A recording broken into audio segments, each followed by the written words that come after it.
Um grande shalom a todos, nossos cumprimentos sinceros, nosso desejo que Deus te dê um dia muito feliz e abençoado. Estamos vivendo a expectativa da vinda do Senhor a qualquer momento.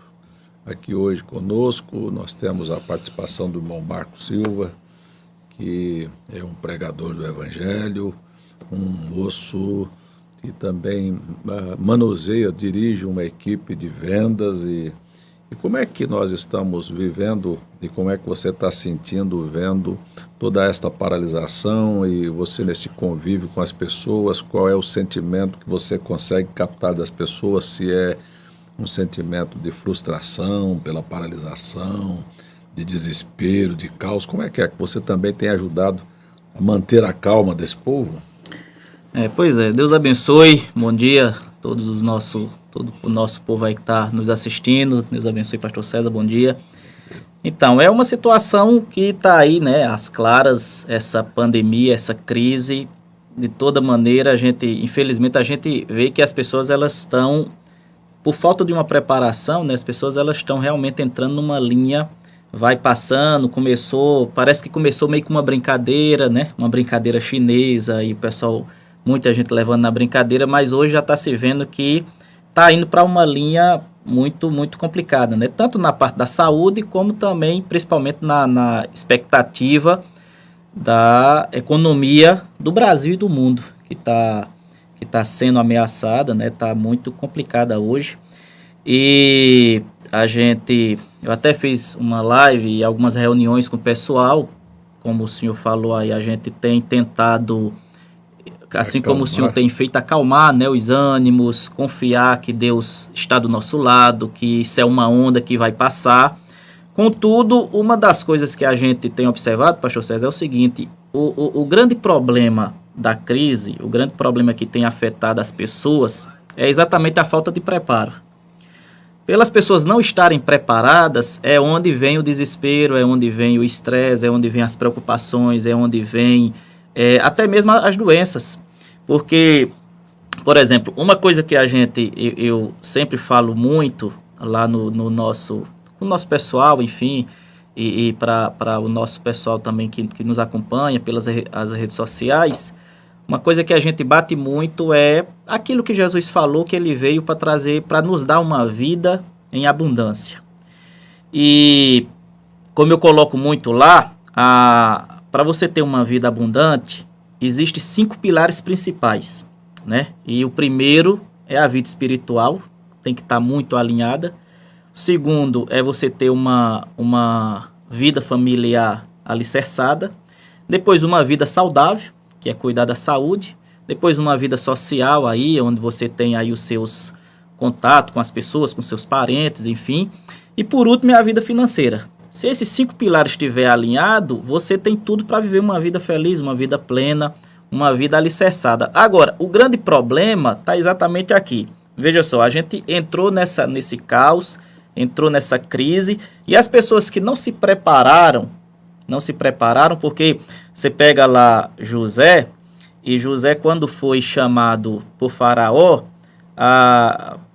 falando lá, né, interpretando os sonhos de 7 anos de fartura e 7 anos de crise que eles passariam, qual foi a estratégia de José? Foi exatamente isso, foi se preparar, né? Foi se preparar, foi se precaver, foi se prevenir para esse momento que eles iam passar. Agora, a questão é o seguinte, a gente falou aqui sobre esses 5 pilares, esses 5 pontos. Quantas vezes, né, por quantos anos e quanto tempo já faz que o senhor está no púlpito, está na internet e vem chamando as pessoas, prepara a sua vida espiritual? Por que as pessoas estão com medo hoje? Por que a nação e os presidentes e as autoridades estão pedindo para orar, para se apegar a Deus? Por quê? Porque não prepararam. Então, é lógico, aquela pessoa que não está preparada, num momento como esse, ele vai ter medo. Né? E começam a buscar lenitivo numa fonte errada, né? Porque aí quando você não tem nenhuma estrutura e vai busca numa fonte errada, porque vão para os telejornais, vão para a televisão e ficam cada dia mais neuróticos, né? Mais deprimidos e mais oprimidos com essas notícias que vão dando, porque na verdade, por exemplo, eu vi aí o ministro da Justiça, o ministro da Saúde, quer dizer, Mandetta, dando um relatório de que nós estamos em 3 dias consecutivos com menos casos aparecendo, ou seja, a onda não é crescente, já está diminuindo o número de casos de pessoas infectadas. Então, é um sinal, dentro desta leitura que eles fazem de estatística, de que as coisas estão caindo para o lugar. E o que a gente espera? A gente espera uma posição do governo que, na verdade, não é uma posição do governo. A gente precisa ser muito claro nisso. Esta paralisação mundial não é uma coisa natural. Nunca se houve na história mundial. Então, se a gente ignorar os sinais de Deus, não souber ler a escritura que está na parede, se torna uma língua estranha. Foi uma epidemia que parou a economia mundial.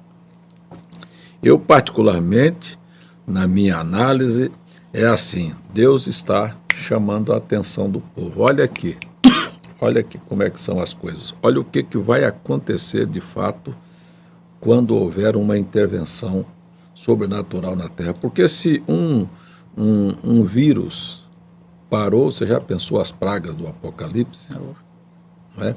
Então, a gente tem 2 opções. Ontem à noite eu fiz um culto, na mensagem que eu preguei ontem à noite, nas palavras de Oséias, de Amós, primeiro ele dizendo dos agricultores, dos vinhateiros, que todas as terras havia pranto e choro. Não sei se você viu o noticiário, o Alexandre Garcia mesmo mostrou os agricultores pegando as flores, pegando os frutos, pegando as verduras, picando tudo na terra de volta, porque não tem para quem vender.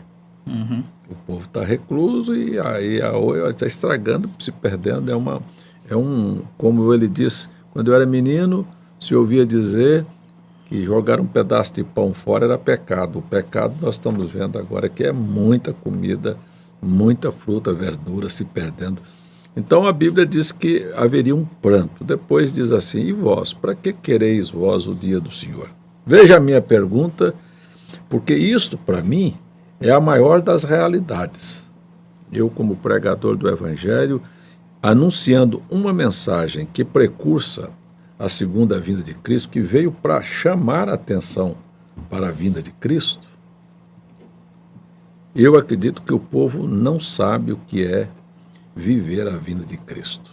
Em primeiro lugar, o desespero, a ansiedade que tomou conta da população, eu vou falar agora, não é a população sem Deus, até os evangélicos. Que estão dentro de casa, que vão para a cozinha, que vão para a sala, que vão para o quarto, que vêm para cá, daqui um pouquinho a casa ficou pequena demais e o nervo vai aflorando, e o que eu vou fazer, como é que eu vou pagar minhas dívidas, como é que eu vou fazer.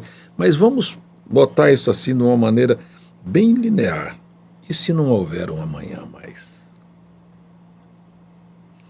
Se isto foi apenas um aviso de Deus para chamar a atenção do povo, mas e se isto for de fato um tempo que Deus parou os filhos dele, os eleitos, aqueles que vão no arrebatamento, para chamar a atenção dele, põe sua vida em ordem agora.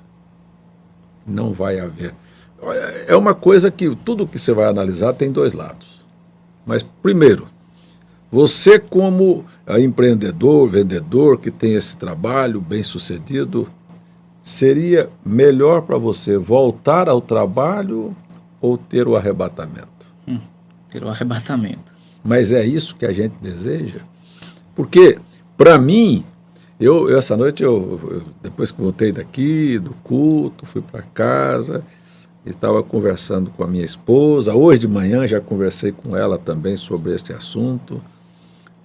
Para mim seria a maior felicidade é que se as igrejas não abrissem mais. O que é muito ruim para muitos pastores.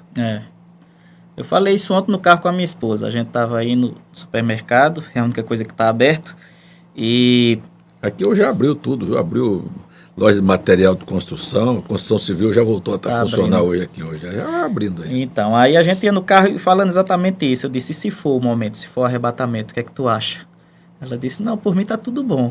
Eu fico pensando em algum parente, alguma pessoa nossa que não está preparada, porque tudo é esse ponto aqui, né? A questão de preparação. Porque duas coisas. Primeiro, se for o arrebatamento, você tem que estar pronto. Sim.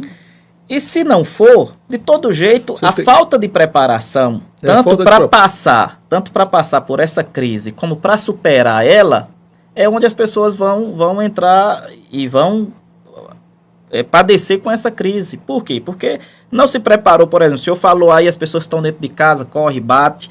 Então, veja só, vida familiar. Quantas vezes já foi ensinado, já foi chamado, né, para o marido amar a esposa respeitar o marido, para que eles aprendessem a viver ali consolidados, unidos. Aí chega no momento desse, é onde vê até no fator de brincadeira, mas a gente sabe que existe a realidade de gente aí postando vídeo, eu não aguento mais ficar em casa, não aguento 40 dias com a minha esposa, mas a gente sabe que isso no tom de brincadeira, mas é uma realidade. Tem muitos maridos, tanto que tem caso de violência doméstica que está aumentando. Por quê? Porque as pessoas, elas não têm, porque realmente tem marido que não aguenta estar em casa com a esposa e vice-versa.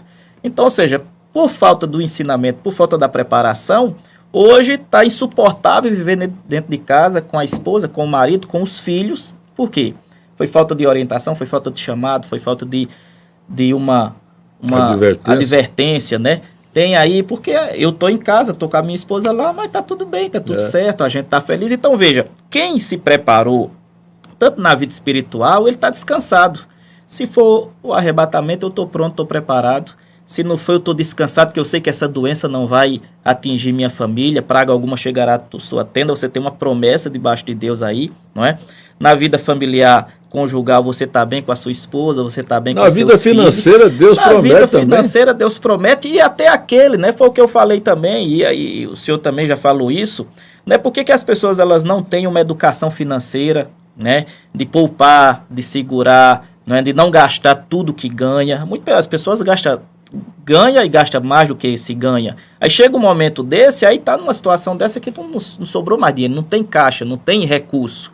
Então, além de não ter, ainda não tem uma abertura de Deus para que Deus abençoe e prospere sua vida após essa crise. Porque a gente sabe que uma crise passando ela, você vê que os grandes empresários, os grandes nomes aí, eles prosperaram depois da crise. E aí você tem exemplos como os japoneses, os americanos, a Europa, né?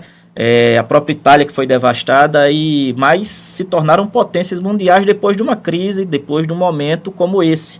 Então, ou seja, tudo é uma questão de preparação, de você se adequar, de você ter em primeiro lugar Deus e as demais coisas, família, finança, né, ordem social, isso tudo vai se encaixando direitinho.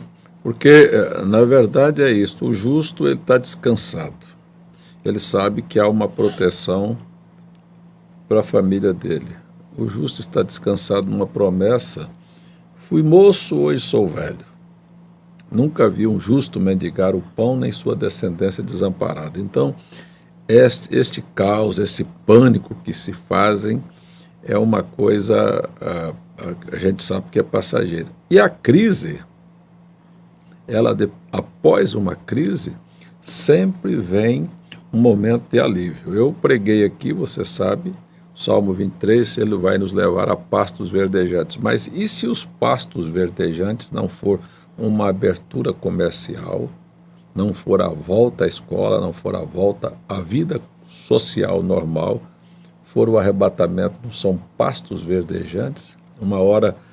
Porque a gente tem que olhar, você está bem com a sua família, você está bem com a sua saúde, você está bem com as suas finanças, mas você sabe quantos irmãos nossos estão com problemas gravíssimos em família, gravíssimos, sabe, aqui nesta vida, problemas de todos os lados e às vezes até com doenças mesmo, porque a gente pega irmãos que vêm uma vida toda na vida pecaminosa, fumando, bebendo, uma vida desregrada, aí vem com pulmão comprometido, aí vem com diabetes, aí vem com tantas morbidades aí, trazendo consigo essas mazelas, aí se converte. Mas a consequência, a colheita, ela vai continuar. Agora mesmo eu recebi um WhatsApp de um irmão que para mim é um sofredor. Eu já ajoelhei hoje e pedi a Deus pela vida dele, mas olha, trabalhava para uma empresa, sofreu um acidente de trabalho e ficou paralítico. Aí anda com 2 muletas. E tem uma coisa, um exemplo. Porque você vai no culto lá em Recife, é de Recife, irmão Rocha. Eu estou em Recife há quase 30 anos como pastor. E você vai e o velhinho está lá, andando com as muletas, vindo no metrô para assistir os cultos. E não falta cultos, sabe? E ceia, no lava-pés, a dificuldade, mas nunca deixou a fé. E ali, feliz, sempre com um sorriso nos lábios. Aí hoje está internado, com o coração crescido, com um problema pulmonar também, sabe? Água no pulmão e tal. Aí você olha assim, mas quando é que vai ser o fim, né? Para ele, para um irmão desse, o arrebatamento seria uma coisa extraordinária. Um corpo glorificado. E eu falei ontem no culto que as pessoas, dada a estrutura do ser humano que foi feito da terra para viver na terra, mesmo aqueles que partiram para o Senhor, estão lá na 6ª dimensão, descansando, o profeta diz na mensagem sempre presente, Água da Rocha, que eles estão desejosos de voltar para a terra. Uhum. Veja o que é o apego à coisa terrena. Ele diz, vocês estão com vontade de comer. Vontade de ter uma... Por quê? Porque a formação do corpo glorificado é a junção do celeste com o terrestre. Deus não vai tirar isso do homem. Só que o que Deus condena é o extremo da que pessoa materializar a visão, tudo para coisas materiais, como se ele não fosse, se isso valesse alguma coisa. Então, eu disse ontem e vou dizer novamente, se você quer ser milionário, rico, milionário, você precisa aceitar Jesus. Porque a vida eterna é uma riqueza. Quanto você daria pela saúde? Quanto você pode dar por uma vida organizada de família? Quanto você daria para viver eternamente? Então, isso é uma proposta milionária que Deus faz, mas você veja que a pessoa sai de um extremo e cai em outro, sabe? Quer dizer, Deus te oferece isso, você prefere ficar com essa mixaria. Aqui, com algum dinheiro, e a preocupação do mundo hoje é com aquilo que está material, que vai acontecer. Nós vamos voltar. Então, tudo o que nós temos aqui é apenas a sombra da vida eterna. Por exemplo, uma boa casa. Todo mundo deseja uma boa casa, mas Deus te deu um palácio de ouro. Quer dizer, isso aqui que você tem é apenas a sombra da sombra daquilo. A vida com saúde, você falou, isso aqui é apenas a sombra daquilo. Porque você vai ter vida eterna, não vai adoecer, não vai nunca mais ter nenhum problema. E em todos os aspectos, olha, não tem coisa melhor. Você já pensou o que é? Você olha para a irmã Márcia hoje, para Samuel, para Suzana, e você sabe que eles são parte de você.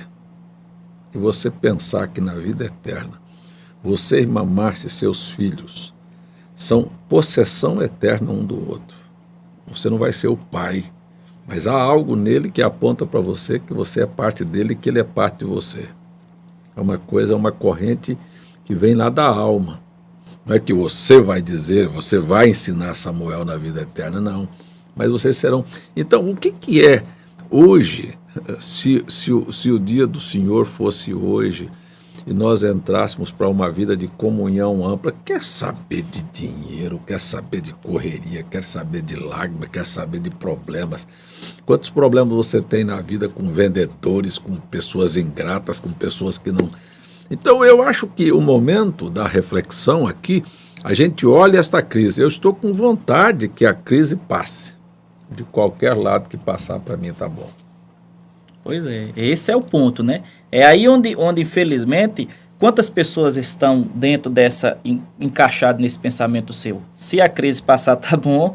Se o arrebatamento vier, tá bom. Né? Porque é crise, né? Pois é, tudo é crise. Agora, qual que foi a base? A base foi a palavra. Né? A base é estar firmado na fé, é estar firmado em Jesus Cristo. Quando você tem Jesus, é por isso que ele é o descanso, ele é a paz, ele é a saúde, não é? Ele é a nossa esperança. E esse é o desespero da humanidade. as pessoas sabem, né? As pessoas sabem, se você parar aqui e perguntar, peraí, você está pronto? Você está pronto para o arrebatamento? Sinceramente, será que quantas pessoas, até mesmo os crentes, podem dizer, eu estou pronto ou eu não estou pronto? Porque, sinceramente, as pessoas... Por exemplo, a gente pega, hoje as pessoas, elas estão, né, até colocar aí, é bonito, o povo cantando nos prédios e tal, foram cantar, mas o mês passado, né, o mês de fevereiro, o povo estava pulando carnaval, crentes estavam pulando carnaval, pessoas estavam...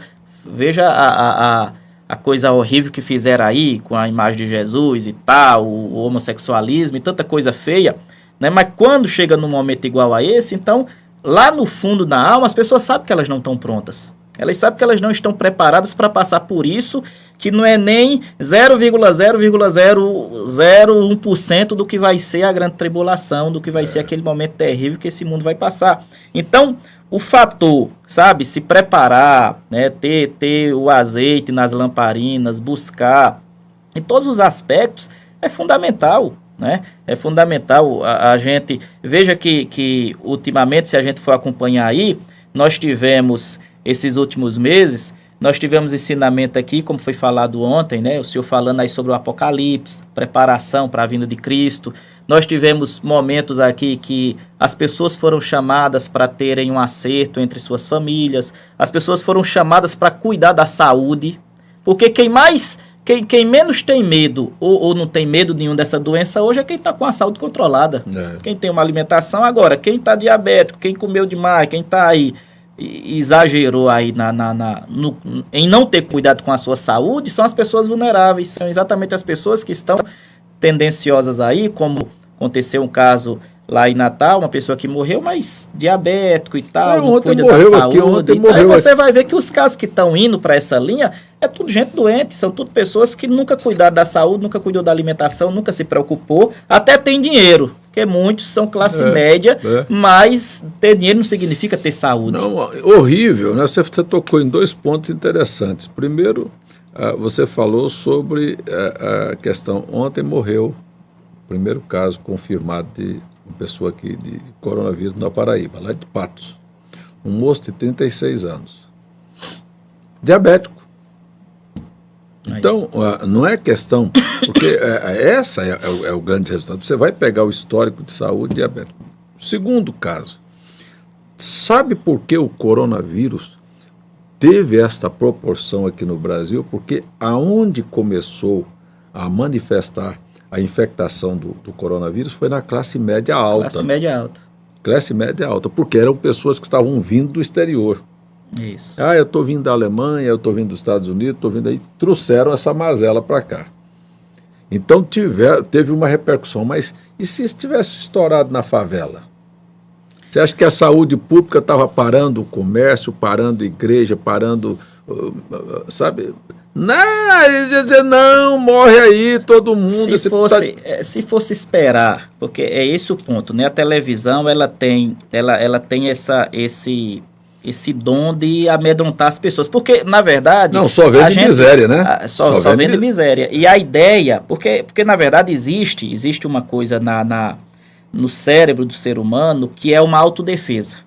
Para ele criar essa autodefesa, ele tem que buscar informação. É mais ou menos assim, você vai numa rua, e aquela rua você sabe que é um bairro perigoso, então essa autodefesa ativa o seu cérebro para você ficar mais vigilante. Você olha para... Você vê um arbusto mexer, você já está desconfiado que tem uma pessoa... Está assombrado. Então, para que eu esteja protegido, eu tenho que ter toda a informação necessária para eu me proteger. E é exatamente isso que está acontecendo na cabeça das pessoas hoje. Por mais que a gente fale aqui, não assista televisão, não fique no jornal, mas as pessoas, elas acham que para elas se defenderem dessa doença, da crise, da pandemia, elas têm que buscar notícia. Então, o buscar notícia é se precaver, por isso que os telejornais que mais falam sobre crime, sobre esses fatos aí, a sensacionalista, né, violência em geral, são os que mais têm audiência, porque na mente da pessoa ela está se protegendo em buscar aquela informação. Eu preciso saber qual é o bairro mais perigoso, eu preciso saber quantas mortes já tem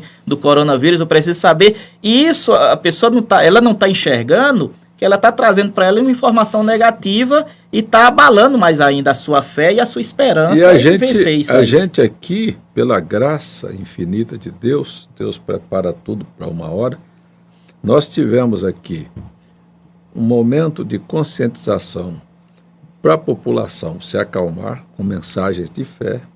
Tivemos entrevista com um infectologista que Deus nos deu parece para uma hora desta, uma autoridade, uma pessoa que está acompanhando, que está vivendo o dia a dia, que trabalha na área de infectologia, que tivemos aqui duas participações da doutora Rebeca aqui, informando a população para que não precise ir para o sensacionalismo da televisão, dos jornais. Depois tivemos o doutor Ilquias também falando, informando o povo, trazendo as coisas para a normalidade. Então, não precisa do alarde. Nós trabalhamos o lado espiritual, trabalhamos a informação verídica, com dados científicos comprovados aqui, e estamos trabalhando na base daquilo. O que é que eu sou? Eu sou um pregador. E o que eu tenho pregado para você desde menino? Que Jesus mandou um profeta para nos preparar para o arrebatamento. E que estes sinais não são casuais. Não é? Não são casuais, e que nós não precisamos entrar no pânico. É por isso que Jesus disse: a minha paz vos dou, não vos-la dou como o mundo a dá. Qual é a paz que o mundo dá? Uma paz falsa. Parecia que não haveria nada. Vamos pôr carnaval, religião é besteira, esse Jesus é isto. Agora está de presidente, não é do Brasil. Ó, é no mundo. No mundo. Gente, vamos orar, porque a pandemia está nos vencendo. Então, chega o momento da gente entender que este é um sinal que Deus está dando. Olha só, para mostrar. Agora, não vou descartar de maneira nenhuma que Deus está nos chamando para uma vida de preparação. Isso não há, você não pode sair fora. Deus está nos chamando, e eu disse ontem à noite: olha, se a igreja abrir, vou cumprir minha missão. Mas se não abrir, a missão está cumprida. Se eu tiver a oportunidade ainda de conviver com a minha família, cumpri minha missão, Marcos. Criei meus filhos, dei um exemplo de vida, sabe? O filho nunca me viu bêbado, nunca me viu brigando, nunca me viu mentindo, nunca me viu roubando, nunca me viu... Você está entendendo? Uhum. Me viu orando, me viu pregando, me viu ensinando, insistindo com eles. Então, cumpri minha missão como pai, cumpri minha missão como cidadão. Respeito meus vizinhos, respeito a sociedade, respeito o governo, lá na posição deles e eu aqui na minha, entendeu? Então, o que acontece? A gente tem que entender que se o mundo tiver uma chance de continuar, a gente está bem. Mas se não tiver, eu ouvi eu não queria falar, mas o R.R. Soares, dizer num programa de televisão dele: o que o senhor acha? Pelos sinais, a vinda do Senhor Jesus está próxima. Ele disse: se depender de mim, ele não vem agora não. É um sinal claro que as pessoas, na verdade, não estão prontas para encarar a realidade da vida do Senhor. Porque a vinda do Senhor é o momento de desmascarar o hipócrita. É o momento de trazer à luz tudo que foi feito escondido. É o momento em que a vida do ser humano vai ser colocada na balança. E olha aqui, como é que você viveu? Olha para onde é que a balança vai, para mais ou para menos. Então, é um momento que a sociedade jamais quer enfrentar. Será que os governantes querem enfrentar, os políticos, os religiosos? Eu quero falar basicamente nisso, porque a gente vê cada barbaridade. Eu vi aí o pastor Silas Malafaia bravo aí com um pastor que estava, um pastor de renome desafiando. Olha só que espírito, parece que o diabo, é uma coisa como o irmão Brand disse, ele nunca morreu, desafiando os pregadores: vocês que pregam cura divina, por que vocês agora não vão aí nos hospitais que estão as pessoas infectadas e vão orar por eles e vão botar a mão sobre eles lá e vão curá-los? É o mesmo diabo que disse para Jesus: desça da cruz, eu vou crer em ti. Né? Então, são coisas que você está vendo aí, todo lado, as pessoas não estão preparadas, não estão equilibradas, e aí então começa uma briga de lá, outra briga de cá, e um manda... Um momento agora, será que o povo está precisando disso? Não é? O que nós estamos aqui fazendo? Trazendo o povo à conscientização. Olha, pé no chão. Agora, o que está errado é consertar. Se Deus te der a oportunidade de voltar a trabalhar, eu espero que a crise tenha te dado a oportunidade, enquanto você ficou em casa, de rever seu plano de trabalho, de trabalhar melhor com a sua equipe, de saber onde levá-los e entender, né, que mesmo que você tenha um marketing, trabalha com isso, mas você precisa focar o povo, em primeiro lugar, uma vida com Deus. Essa é a ideia de parar, né? Essa é a ideia, se as pessoas aproveitassem o momento está todo mundo parado. Agora, se a pessoa pegasse lá o momento, fizesse uma análise, um inventário da sua vida, peraí, o que é que eu preciso melhorar na minha vida espiritual? O que é que eu preciso melhorar? O que é que eu fiz? Onde que eu posso melhorar? E aí pegasse, chamasse a sua esposa, chamasse o seu marido, vamos sentar aqui, esses anos todos aí que a gente está convivendo, onde é que a gente pode acertar? Onde foi que a gente errou? Por que a gente não aproveita esse momento para melhorar agora? Porque se a vinda do Senhor for hoje, a gente está pronto? Como marido, como mulher, como casal? Porque a gente não melhora essa situação. Então, se as pessoas fizessem isso, né? E pegasse aí a vida, a saúde... Olha como eu errei na minha saúde, olha como eu estou hoje com medo dessa doença. Por que eu não melhoro agora a minha alimentação? Por que eu não melhoro? Se as pessoas pegarem suas finanças e sua vida profissional, o que é que eu posso fazer? Ao invés de estar realmente assistindo televisão, porque... E o povo já está cheio, é a mesma fala, sabe? Todo mundo já aprendeu a lavar a mão, todo mundo já sabe lavar a mão, já sabe do álcool em gel. O povo, se tivesse, por que os canais não criam lá um programa ensinando as pessoas sobre uma educação financeira? Por que eles não fazem um programa desse que o senhor está fazendo aqui, de educação, chamando as pessoas para se conscientizarem, as famílias para se unirem mais, né? As pessoas para terem uma vida espiritual? Não se tem isso, só se tem uma informação do pânico, só se tem uma informação do terror, não se tem nenhum canal dando uma ideia de como melhorar, porque apontar o problema todo mundo está vendo, é muito fácil chegar e dizer o problema é esse, o problema é Bolsonaro, o problema é a OMS, o problema é a pane social, é a economia, o problema é isso aqui, mas e a solução? Qual é o canal de televisão que está trazendo uma solução, que está trazendo uma ideia concreta?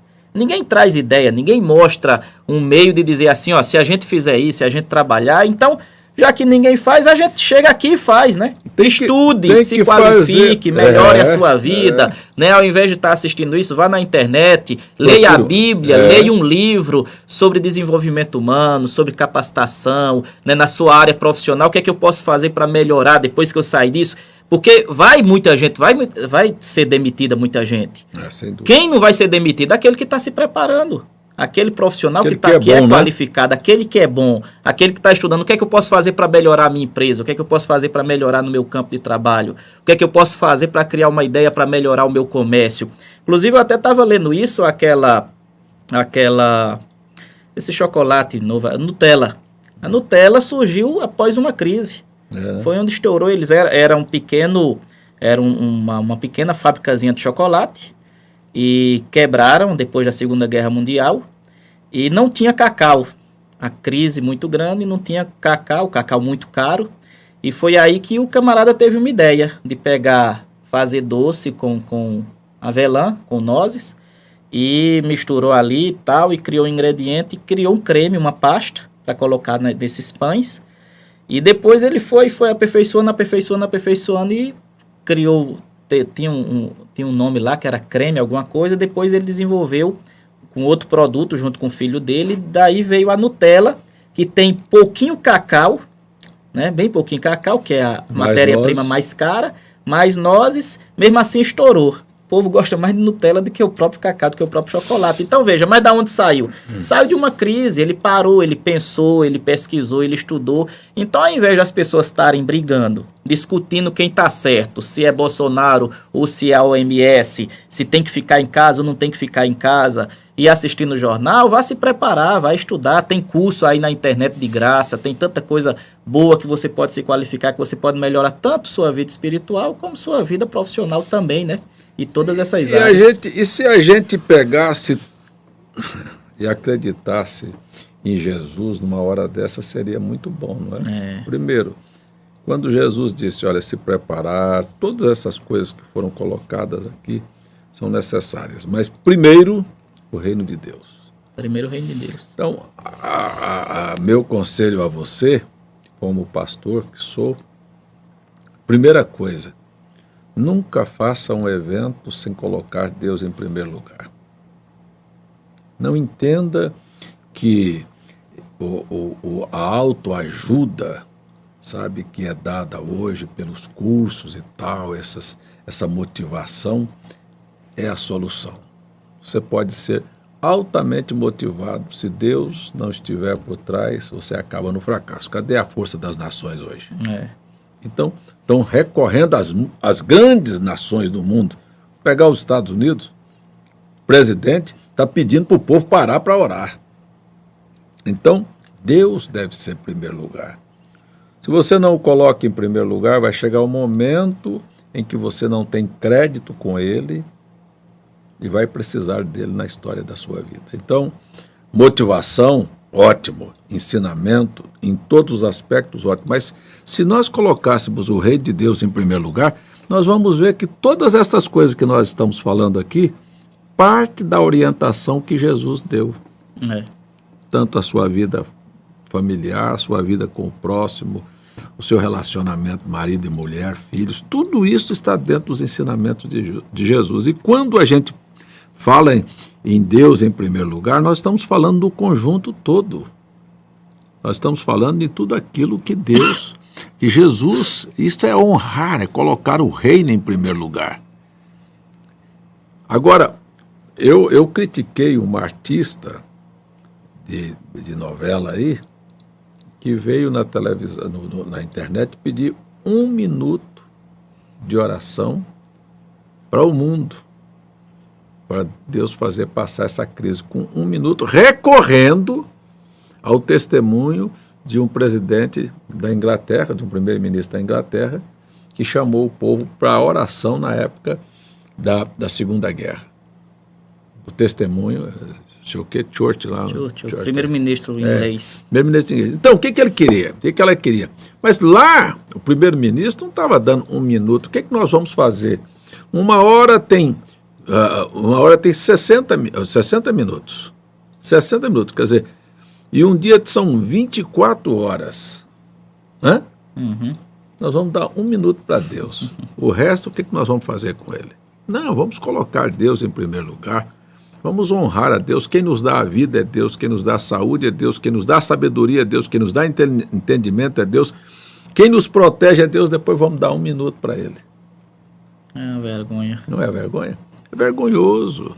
Então a gente precisa aprender que tudo na vida, quando nós honramos a Deus, lá na frente nós vamos ter crédito com Deus. Se em qualquer momento você precisar, Ele é socorro presente na hora da angústia. Então, isto é uma coisa que nós estamos aqui trabalhando para que as pessoas aprendam. Se todos os empresários, antes de abrir a porta da empresa, fizessem uma oração com seus funcionários, mas tem vergonha. Não, mas eu sou cristão. Por que você não para antes de abrir a empresa? Nós vamos abrir, a crise não chegou? A gente tem que lembrar dos exemplos dos judeus, da BH, lá de Nova York, não é? Que por honrar a Deus fecha na Páscoa para celebrar 10 dias, uma empresa daquele tamanho que vende para o mundo, fechar as portas. Quando eles reabrem, Deus manda muito mais, mas compensa muito mais do que aquilo que eles tinham parado, pelo tempo que eles pararam. Então, qual é o faturamento de 10 dias? 100 bilhões. Quando abriu a porta, vem 300. Então, há um Deus, sabe, que é justo, que sabe valorizar, sabe ser bom, sabe recompensar aqueles que o temem. Mas o povo não quer ter crédito com Deus.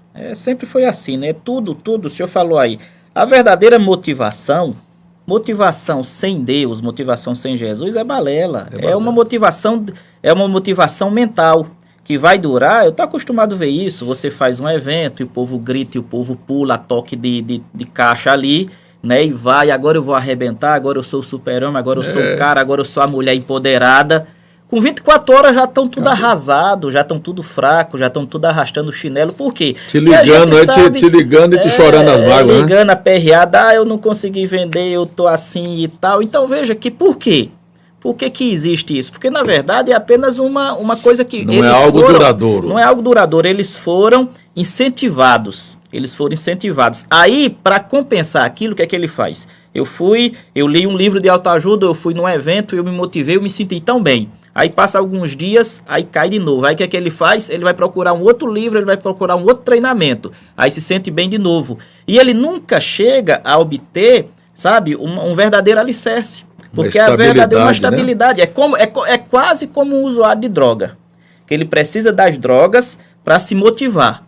Quando o efeito passa, ele fica doido e ele acha que na cabeça dele, para ele ter aquela energia de novo, ele tem que se drogar novamente, né? E da mesma sorte são pessoas que vivem dependendo de motivação, de autoajuda. Eles não têm um alicerce. Agora, quando você tem Cristo, que é a âncora, que é o verdadeiro alicerce, pode vir, você pode não vender nada no outro dia, pode estar tudo errado, pode quebrar, pode vir crise, mas ele está firmado, ele está descansado, ele está seguro. Daqui um pouquinho ele vê as portas se abrem. Daqui a pouco as portas se abrem e ele está pronto para cantar a vitória do outro lado. Mas é isso mesmo. Veja aqui, Josemar Estevão. Bom dia, pastor César e a todos os seus ouvintes. Sou o Josemar, no bairro de Beberibe do Recife. Deus te abençoe. Admiro muito o dom e a sinceridade que Deus lhe deu. Obrigado, irmão. Adailto Lima, bom dia a toda a equipe Fé Perfeita. Irmão Marcos, pastor César, Deus os abençoe. Irmão Adailto, irmã Eva, irmã Josefa de Cabedelo, Deus abençoe a vocês. O que significa o batismo pelos mortos mencionados em 1 Coríntios, capítulo 1? Irmã, havia entre os judeus, ou irmão, não sei, não é? Havia entre os judeus uma crença que os mortos não ressuscitavam. Isso era os saduceus, não criam na ressurreição. Então, o que o apóstolo São Paulo estava realmente aqui falando e combatendo, não era que, ou ensinando, não era que você deveria se batizar pelos seus parentes que morreram. Não é isto. Estava dizendo que Cristo morreu e ressuscitou. Quer dizer, se os mortos não ressuscitam, então o que seria de nós que fomos batizados em Jesus Cristo que morreu e ressuscitou? Esta era a explicação de Paulo a respeito deste assunto. Nunca creia nessa doutrina dos mormons que diz que nós temos que batizar pelos que já morreram. Não.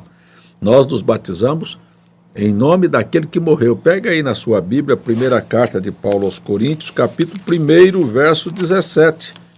Paulo vai falar sobre a morte de Cristo e que nós fomos batizados por aquele que morreu por nós e é em nome dele que fomos batizados. E isso está dizendo, então, o que seria de nós que nos batizamos se os mortos não ressuscitam? É isso aí, tá bom? Elias Silva, Elza Silva, né? Buenos dias, pastor, aqui de Montevidéu. Olha de onde nós estamos, irmão Marcos. Ó. Entramos lá no Uruguai agora, né? Deus te abençoe, irmã Elza, não é? Severino José, o mundo se encontra em aflição, mas nós cristãos temos que ser perseverantes e preparar nosso altar diante do Senhor Jesus, porque Ele está às portas. É verdade. Jean Edmar, bom dia, Deus abençoe cada um. A de Nonoai, Rio Grande do Sul. Não, lá é Rio Grande do Sul? Nonoai ou é Santa Catarina? Rio Grande do Sul é a divisa de Santa Catarina. Tem RS ali, né? É, mas é isso mesmo. A F. Silva, Shalom, pastor César, o senhor tem uma posição sobre Santa Ceia? Pelo cronograma em João Pessoa seria no próximo. Irmãos, olha, o que eu sei é que está fechado. Ontem eu vi uma notícia que o TRF2 confirmou o decreto que o presidente houvera sancionado, dizendo que as igrejas e as casas lotéricas seriam reabertas. Foi novamente confirmado, derrubando aquela intervenção que um juiz de algum estado aí fez e derrubou o decreto do presidente. Mas como é que isto vai ser normatizado, eu ainda não tenho informações. O certo é que nós não temos autoridade ainda para liberação para aglomeração de pessoas. Talvez sejam apenas 50 pessoas que entrarão por vez, então eu não tenho previsão para a Santa Ceia do Senhor. Eu tenho previsão que talvez a gente comece a abrir depois, amanhã. Talvez a gente abra amanhã e faça 2 cultos com pessoas diferentes dentro da igreja, pequenos períodos, e vamos abrindo aí conforme as liberações das autoridades. Mas ainda não tenho esta posição definitiva. Vou acompanhar o noticiário das coisas hoje. Maria Gorete, Deus abençoe, irmã Gorete. Bom dia, um grande shalom para todos. Gorete e Giva. Epa, casal bonito, né? Gente boa. Marlene, tenho mandado para muitas pessoas suas pregações e graças a Deus tem sido um momento oportuno. Deus abençoe, irmã Marlene aí de Diademas, estado de São Paulo. Antônio Espíndola. Muito bom dia, pastor César. Deus les bendiga. Um grande shalom, saludo desde Paraguai. Olha que coisa boa. Pido oração por nossa vida espiritual. É uma bendição acompanhada. Olha só, eu estou até aprendendo a falar espanhol aqui. Tem gente só rindo de mim aqui, meu irmão Antônio. Aqui é Túlio, ele é crítico demais da conta. Acaba nasceu no dia da crítica, viu? Ele é crítico. Ele é crítico, não é, Marco? Né? E Daniel ficou ali. Daniel fala espanhol, mas ficou calado ali, só rindo devagarzinho. Tá certo ou não? Saiu direitinho, né, fez? Saúde, sucesso, pastor. É normal um irmão visitar grupinhos divididos da mensagem. Eita, irmão. Tem irmãos e irmãos, né, Marco? Tem gente para tudo nesse mundo, né? Deixa esse irmão com essas visitas dele. Uma hora dessa, disse o profeta, você deita com um cachorro cheio de pulga, amanhece purguento também. Não é? Marcílio Vieira, isso mesmo, irmão Marcos. Por isto, a minha busca por informação é por Cristo, e em Cristo tenho imunidade, saúde, proteção e, acima de tudo, salvação. Aí é para você que está pegando sua fala lá, que diz que o povo está correndo atrás de informação, né, Marcos? Pois é. Elielto Ferreira. Bom, quero que o senhor explique-me a parábola da candeia. Olha, irmão, a parábola da candeia é a coisa mais simples de se ver. O que nós estamos fazendo aqui? Tudo aquilo que nós cremos, estamos colocando à vista para que as pessoas vejam. Não estamos escondendo debaixo da cama. O que adiantaria eu ter esta mensagem e esconder essa mensagem do povo? Então, a parábola da candeia é tudo aquilo que Deus te dá que é bom, deixa ser visto pelo mundo. Tem uma outra aí, passou correndo ali, do irmão Altair, parece. Mais embaixo. Mas Ronaldo Campelo. Deus é tão bom, mas tão bom que me colocou para congregar no seu ministério. Obrigado, irmão. Não tenho palavras para dizer o quanto minha vida mudou após conhecer o seu ministério. Deus continue te abençoando. Obrigado. Irmão Arley, Henrique, não é?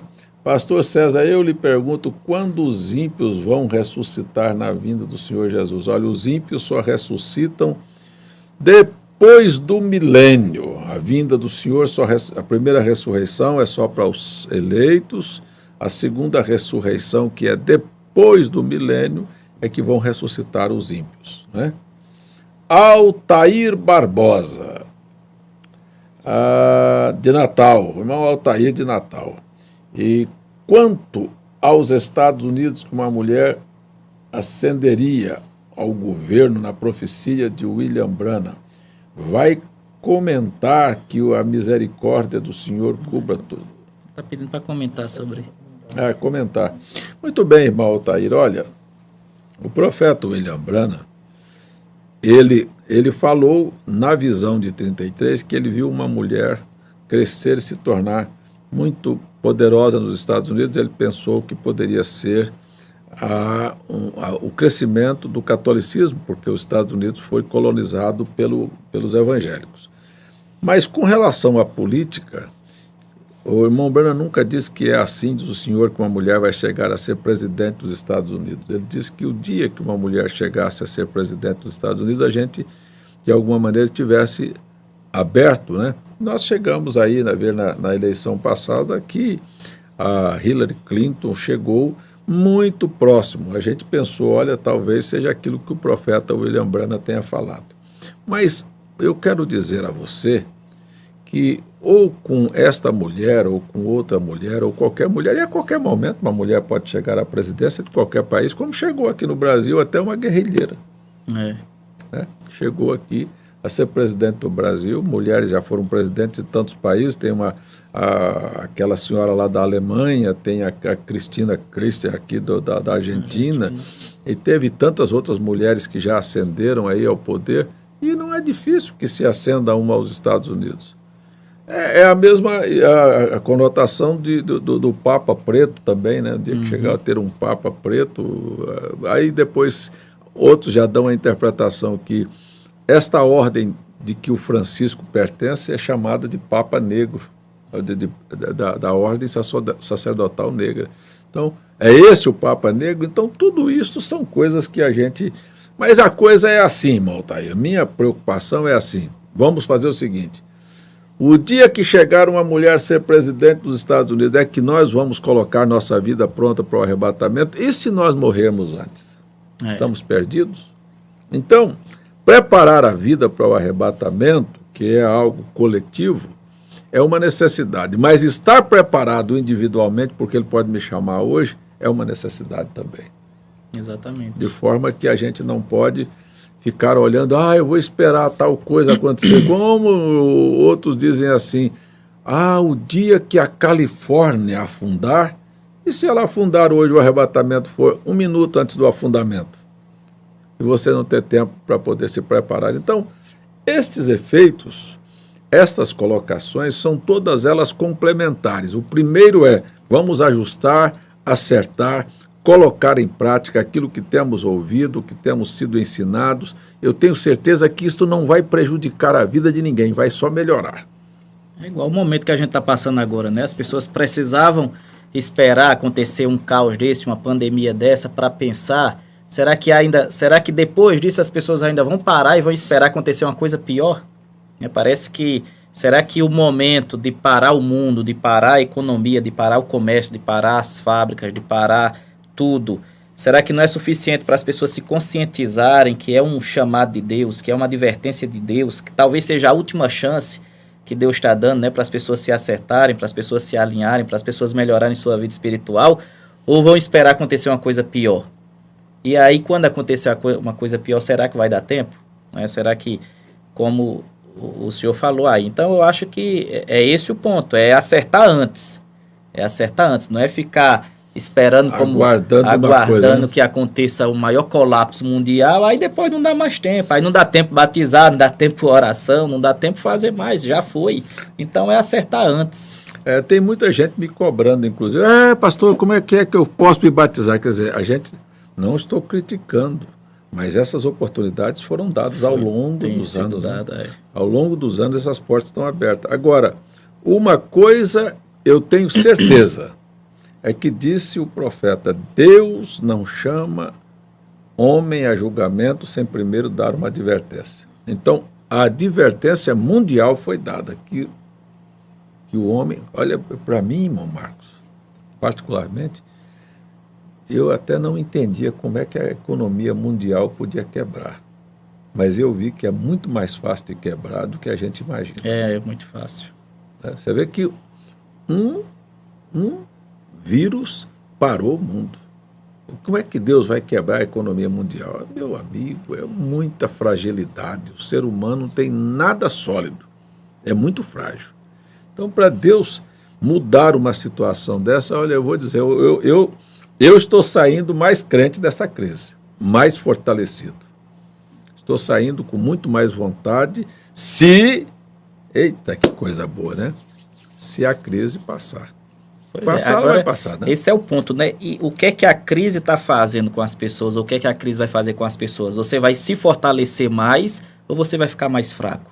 Você está aprendendo com ela a se preparar, a observar que Deus está no negócio, Deus está nos chamando, ou a pessoa vai relaxar? Porque é isso que tem que fazer. É um momento como esse que a pessoa ele tem que trazer mais força para si, né? Procurar se capacitar mais, porque essa é a diferença. Você vai ver que o povo da Bíblia, eles enfrentaram grandes crises, mas na hora da crise era exatamente o momento onde o povo mais clamava a Deus. Era exatamente, vinha ali guerras e tudo, e o povo via que o único escape era Deus. E clamava, a gente tem, por exemplo, lá o caso de Josafá, e foram orar, e foram clamar, sim. E Deus deu força e livrou lá daquela Senaqueribe. Então é o momento desse, é o momento da gente ficar mais fortalecida ainda, porque realmente o caos está aí, o problema está aí. A economia, os economistas aí especulam que realmente eles não têm nem noção ainda do desastre, né? Do desastre financeiro que vai ser no mundo. A queda das bolsas até nem se compara mais com a crise de 2008. Tá? Sim. Foi uma crise dos Estados Unidos aí, que foi em 2008, sim. Essa já está bem mais avançada do que a de 2008. Então, ou seja, tanto na Europa, como na América, como no Brasil e no mundo todo, eles estão com muito medo, financeiramente falando, porque a situação é muito preocupante. E agora, né? a gente percebe claramente que tinha-se uma ideia de que o comunismo havia se acabado no mundo, porque caiu no leste europeu todo e chegou até a Rússia, desfacelou para cá, mas a gente vê a força do comunismo através desses movimentos socialistas, né? Uhum. Como tentando entrar na América Latina toda e acabou com a Venezuela, mas isso não desistiu, a Rússia está aí, a China está aí, né? Forte, né? E o que a gente pode esperar? Aí muitas pessoas perguntam, mas escuta, como é que o comunismo vai lançar uma bomba lá no Vaticano para acabar com tudo aquilo? Olha, a razão e o porquê, Deus tem tudo preparado, o que nós temos, advertência. Foi dada. O que está por acontecer? Vamos deixar que as coisas aconteçam. O que é primordial é viver hoje como se Jesus viesse hoje. Amanhã, ficou claro da Bíblia, amanhã pertence a alguém? Não. A notícia foi dada aí, ó. Foi mostrada que a Bíblia já disse que o amanhã não nos pertence. Pertence? Cadê os grandes economias? Cadê os grandes projetos? Cadê os grandes shows? Cadê o futebol que ia acontecer? Cadê os shows programados? Os artistas estão gritando, o mundo está gritando. Cadê os cursos, não é? As suas reuniões, as nossas reuniões na igreja? Cadê? O amanhã não nos pertence, pertence hoje. Então, se nós viemos ao culto, vou pegar como pastor, a semana passada e viemos de uma maneira desordenada, acabou nossa oportunidade. E se não houver outra amanhã? É por isso que é uma coisa real. Agora, quem imaginaria? Porque é muito fácil, mediante as informações, a festa, a entretenimento, a tanta coisa, as pessoas se esquecer, porque parece que Deus é arrebatamento, como o senhor falou lá do pregador lá, que queria que o arrebatamento... E é essa a pretensão das pessoas. Ninguém está preocupado com arrebatamento, ninguém está preocupado com vinda de Cristo. E parece até que nem vai existir, parece que vinda de Cristo é balela, parece que é utopia, parece que não existe. Mas aí está a prova, porque aquilo que porque tem pessoas que nem imaginam o que é vinda de Cristo, nem imagina o que é grande tribulação, nem imagina o que é o mundo acabar, nem imagina o que é a manifestação das bestas e tal. Agora, quem é que, do jeito que as pessoas nunca imaginariam, não imaginam a vinda de Cristo, quem é que imaginava uma pane dessa? Quem é que estava esperando? Porque o arrebatamento é isso, a maioria das pessoas elas não estão esperando, do jeito que ninguém estava esperando para show, para futebol, para aviões, para a festa, para tudo. Então assim, do jeito que você se surpreendeu agora com essa pandemia e com essa crise mundial, não queira ser surpreendido pela grande tribulação, não. E impressionante, a gente fala isso para terminar aqui também, nós vamos para a oração, estamos em cima da hora de terminar. E lembrando que às 19h30 eu vou estar no púlpito pregando hoje à noite. E você que está em casa, olha, compromisso, 19h30 vamos estar juntos. Você pode passar isso para frente aí para mandar seus amigos e convidar. 7h30 nós vamos estar no púlpito falando sobre estas coisas. Agora, o que impressiona, e isso está profetizado, a vinda do Senhor se dará num tempo de grande agitação. Você pode prestar atenção que, de todas as maneiras, tudo que se comentou, tanto pastores como políticos, como qualquer autoridade, foi o coronavírus. Ninguém falou sobre a vinda do Senhor. Mas esta agitação mundial faz parte da profecia. Porque isto é uma maneira de tirar a atenção das pessoas, mudar o foco. As pessoas estão olhando aqui para uma doença, para uma condição social, estão aflitas, estão atribuladas, estão apavoradas dentro de casa. E Jesus está vindo para buscar aqueles que estão preparados, que não estão nem aí para isso. Mas tem que acontecer. Vou ter que voltar ao trabalho? Vou voltar ao trabalho. Se Deus mandar, nós vamos voltar ao trabalho. Mas qual é a minha preocupação neste momento de agitação? Isso aí, pode ler aí, ó. Filadélfia, parágrafo 117. Jesus vem num tempo de grande agitação. Então, não é assim que você vai levantar, não tem nada no mundo, não. Vai haver alguma coisa para tirar o foco, inclusive dos crentes. Viu? Agora, a vinda do Senhor te traz, né? A pergunta é, a vinda do Senhor te traz prejuízo? Prejuízo, te traz preocupação ou te traz alegria? Pois é. Porque eu me lembro que uma vez uma pessoa disse assim, eu nem gosto de ouvir falar sobre vinda de Cristo, sobre arrebatamento, que eu tenho medo.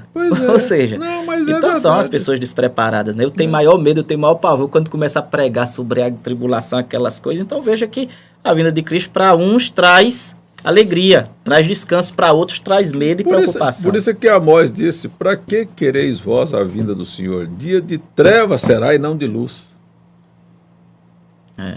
De densa escuridão, é hora de pavor, de grito, de choro, de histeria. Não é essa coisinha que nós estamos vendo, não. Então é assim que nós estamos nos preparando para esse momento. Mas olha, nós agradecemos... Só finalizando aqui, na mensagem ouvi, mas agora vejo, parágrafo 101, o irmão Brana disse assim, porque é um momento como esse onde a gente precisa adquirir fé, né? Mais fé, mais força, e ele disse, agora às vezes essas grandes pulsações de fé chegam bem na hora das crises. Geralmente são as crises que nos levam até isso. Foi a crise que levou Jó a isso. Sim. Ele estava no fim da sua vida, seus filhos mortos, seus camelos e tudo havia acabado, estavam destruídos. E a sua própria vida,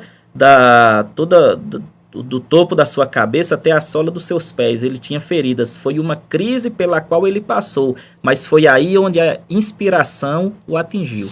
Fé, né? A inspiração o atingiu nesse momento de crise. Irmão Brana disse que parece que nesse momento de densa escuridão, parece que houve como que um relâmpago, assim, só aquela luzinha assim abriu e ele viu um homem que caía morto e se levantava e se punha de pé e ele gritou, eu sei que o meu Redentor vive. Que essa luzinha possa pairar aí também. Então, essa luz aí nesse final dessa crise aí, né? Para todos nós. Mas muito bem, vamos agradecer, irmão Marcos, pela participação, suas considerações finais, qual é o seu conselho, o que você diz ao povo aí? Então, obrigado pela audiência, por nos pararem aqui para acompanhar esse programa, que eu tenho certeza, de tudo que está rodando aí na internet, o melhor é esse aqui, viu? Por isso que o convite continua aí, acompanhe, enquanto tiver essas lives, esses cultos, essas transmissões, acompanhe. E se a gente voltar a se reunir, não fique só acompanhando não, venha visitar a gente, né? Conhecer a gente pessoalmente, é melhor do que ficar só vendo pela tela. Mas, meus irmãos, muito obrigado, amigos, todos vocês, que Deus abençoe. E prepare a sua vida, organize, como já foi falado aqui, viu? É momento de preparação, é momento de você parar com a sua esposa, com o seu marido, converse, olhe a vida espiritual de vocês como é que tá, cuide dos filhos, da saúde, das finanças também, esteja preparado acima de tudo para esse grande momento. Se for a vinda do Senhor, esteja pronto. Se a gente for passar essa crise, esteja pronto também, preparado em todas as áreas da sua vida, que eu tenho certeza que você terá sucesso e Deus vai te abençoar. Então Deus abençoe vocês. Um grande abraço. Amanhã nós vamos estar aqui com a participação do irmão Doê. O irmão Doê, irmão Diê, agora tem uma pessoa que vai escrever isso. Eu gosto muito do irmão Doê pregando, aí ficou Doê agora. Doendo. Irmão Diê vai estar conosco aqui amanhã também, de manhã, para nós falarmos um pouco, conversarmos um pouco, refletirmos um pouco sobre este momento mundial, não é? E lembrando, se você não se inscreveu ainda no nosso canal do YouTube, por favor, vá lá, se inscreva no canal, acione o sininho aí para receber as notificações. E se você tem sido abençoado e tem gostado daquilo que nós estamos fazendo, não deixe de deixar um like aí não. E se você não gostou, é porque você não gosta mesmo da vinda do Senhor, né? Deixa o seu dislike também, a gente já fica sabendo que tem gente que não gosta, mas nós estamos chamando o povo para um momento de aproximação com Deus. Parece que está gostando do corona, né? Parece que tem gente também, né? Mas está muito bem, um abraço a todos, agora vamos orar e vamos encerrar. Nosso bom Pai, que momento bom que nós paramos, falamos sobre a Tua Palavra, mostramos a condição desesperadora do mundo, mas estamos descansados nas promessas do Senhor. Sei que há muitos dos nossos irmãos que, se Tua vinda acontecesse agora, para eles seria um momento de coroação e de glória. E eu sei que todos nós que amamos a Tua vinda, sabemos que mesmo que estejamos em boa condição de saúde, de finanças e de tudo aqui, é ainda uma pobreza diante das coisas que nos espera, como diz o apóstolo São Paulo, e o que os nossos olhos nunca viram. São as coisas que estão reservadas para nós. Pedimos perdão pelas nossas muitas falhas e pedimos que o Senhor dê a todos um dia abençoado, em paz, tranquilo, dirigido, que as pessoas possam parar e refletir nas coisas que nós estamos aqui colocando diante do povo. Nos abençoe, em nome de nosso Senhor Jesus Cristo. Cura os enfermos, visita o irmão Rocha lá no hospital, Senhor. Dê e restaure a saúde dele. Este irmão tem sido um testemunho, um exemplo de fé para muitos que têm saúde e que fazem pouco caso da Tua casa. Em nome de Jesus, sê com cada um dos meus irmãos, não posso citar o nome de todos, mas todos sejam visitados, protegidos e guardados pelo Senhor. Aceita a minha oração e o meu agradecimento no nome de Jesus Cristo. Amém, Senhor. Amém. Bom dia, até às 19h30, então.